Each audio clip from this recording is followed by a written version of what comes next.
Yo, what is going on, guys? I'm FlipArtz, and today we're going to be talking about the resistance bribes here on World War II, and why you shouldn't open your resistance bribes just yet, but in fact, you should actually be saving them up and not opening them up until near the end of the resistance event. Now, for those of you that don't know, I made a video similar to this about the winter bribes and how you should save your drops instead of opening them up right away, and I had a lot of feedback on that video, and I want to clarify a lot of misconceptions that viewers and commenters had on that video in this video here, since both videos are kind of about the same thing, but this one's going to have a lot more information, be a little bit more in depth, and there were things that I left out and didn't mention in that video at the time, and I want to clear things up right now here, or at least try to make it more understandable in terms of the idea of saving your bribes, whether they're winter bribes or here for the resistance bribes, where it's actually a smart idea where instead of opening your bribes up right away, you can actually strategically play against the supply drop system and help yourself get a better odds of guaranteeing yourself better reward outputs than opening them up straight away from the start. So essentially, with my plan that I've proven even after the fact that when I did my winter bribe opening video,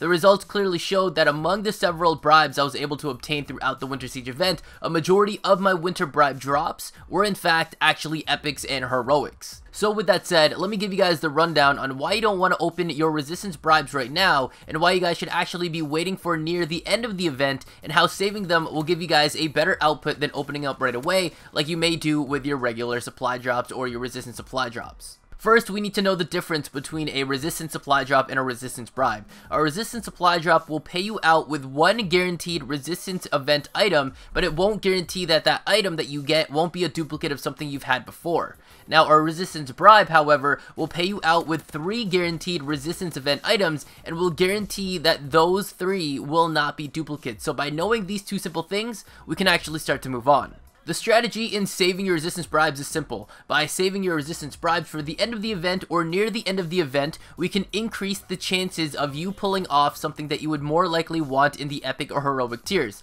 Of course, this method doesn't guarantee that you will get exactly the uniform or the weapons that you're looking for or looking to unlock, but it will help you guys increase the chance of getting something that you do want, or at least in that tier, and the only way this method works is by opening up large amounts of resistance supply drops throughout this event. As you guys know by now, resistance supply drops guarantee that you will get 1 resistance related item, and the resistance bribe guarantees that you will get 3 resistance related items that you don't have, meaning that the resistance bribes have a duplication protection. I made a video talking about this, like I mentioned earlier, about the different ways you guys can get resistance supply drops throughout the event, and also the max number of supply drops you can earn during this event by completing several challenges that are provided daily and weekly in the contracts and everything like that. If you guys haven't seen that video, I highly recommend you guys go and check it out. It goes a bit more in depth about the 5-week schedule plan for this whole resistance event here, every single contract, daily order, weekly order that's available, and the rewards that have in store for that as well, and what you have to do to unlock them, and how many you have to do per day, per week, and by the end of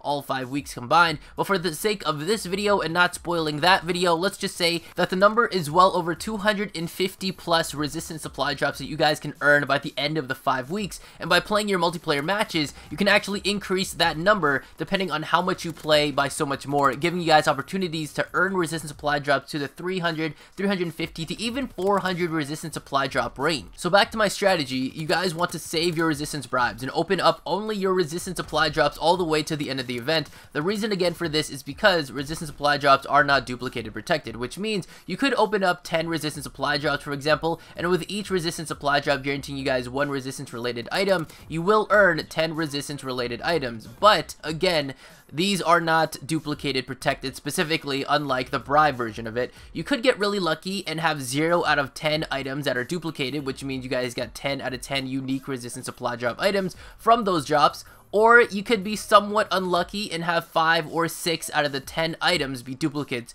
which means that the remaining 4 to 5 could be unique items that you don't already have. This is why I have been trying to stress on the fact that you need to open up your regular resistance supply drops all up first for the end of the event before opening up your resistance bribe. For example, we can put this into another perspective or another kind of scenario. Let's say you guys have a resistance bribe right now and you want to open it up, and again, the resistance bribe is duplicated protected, and you've opened up only only, let's say, about 20 or 30 resistance supply drops, and in those drops, maybe you've gotten some things that were duplicated, some things that weren't, but the chances of you guys getting anything possibly good in the epic and heroic tiers like you guys want would be drastically lower when you guys open your resistance bribe right now. However, if you decide to open your resistance bribe much later in the event, like near the end of the event like I've been saying, and you've opened up, let's say, 100 to 200, maybe even 300 resistance supply drops at the end of this event here, then you actually have increased your chances of getting an epic or heroic item drastically. Now, I know that this is a lot of information to take in all at once, and a lot of people still might be confused even up to this point of the video, so here I'll try to make it a little bit more simpler than that.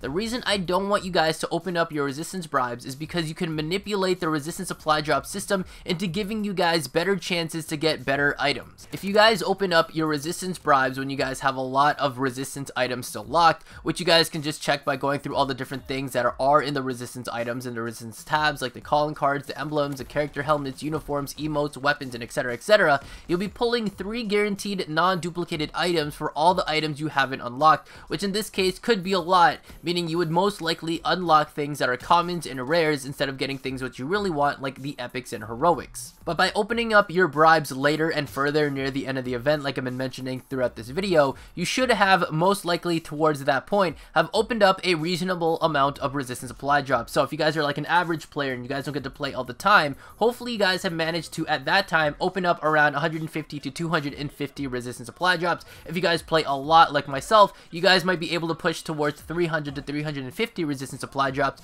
That's a greater chance that you've most likely unlocked a lot of the items that you wouldn't want showing up in your resistance bribe, such as anything that's a common or rare or a legendary rarity. So when it does come time to open up your resistance bribes at the end, instead of pulling it from a lot of different options of what you guys could get, you've actually made that option smaller, meaning that you guys have a higher chance of getting higher rarity items, the epic and heroic items that are still locked, and you get the greater chance to pull those from your bribes since they are guaranteed to have no duplicate. So as you guys can see here on screen, during the Winter Siege event, I managed to save up a lot of winter supply drops, just over 200 plus winter supply drops, because I did 100 plus here and 100 plus there for these two videos. However, I did open up some here and there during offline play when I wasn't recording or anything like that, so the amount of winter supply drops I actually opened up during this whole event was around 250 to 300. So by the end of the event, I was confident that because I've opened up so many winter supply drops, I should have a better chance to have taken out all the common items, all the rare items, and most of the legendaries at all, if not all or most of these items in their tiers, that when I open up my winter bribes, I'll be able to unlock the epics and heroics. So because of that, we can see that I uploaded another video of me opening up all of my winter bribes that I earned from that event, and with that, I was able to pull off amazing rewards, plenty of epics, plenty of heroics, but best of all, I was even able to be lucky enough to pull off heroic variants of the DLC weapons that were added specifically for that Winter Siege event. Now, another way that I didn't actually mention in my previous video for the winter bribes, but I'm going to mention in this one here, is that you can actually increase your chances of getting better items, such as epics and heroics out of your resistance bribes, is by actually purchasing some of the lower end items in the Quartermaster collections at the end of the event, just before opening up your resistance bribes. If you look through the various items you can buy with your armory credits in the resistance collections, some weapons like the Volkstrom Gewehr have 4 items that are epics, 2 rares, 2 commons, whereas something like the Orso has 4 legendaries, 1 rare, and 3 commons. From this collection, you can get an idea that by the end of the event of what you've unlocked already through opening your resistance supply drops, and see what might still be left over in those collections and then buy them out, so that this way when you're opening up your resistance bribes, you can get a better chance at getting those higher tier items instead of accidentally among the 3 items you guys get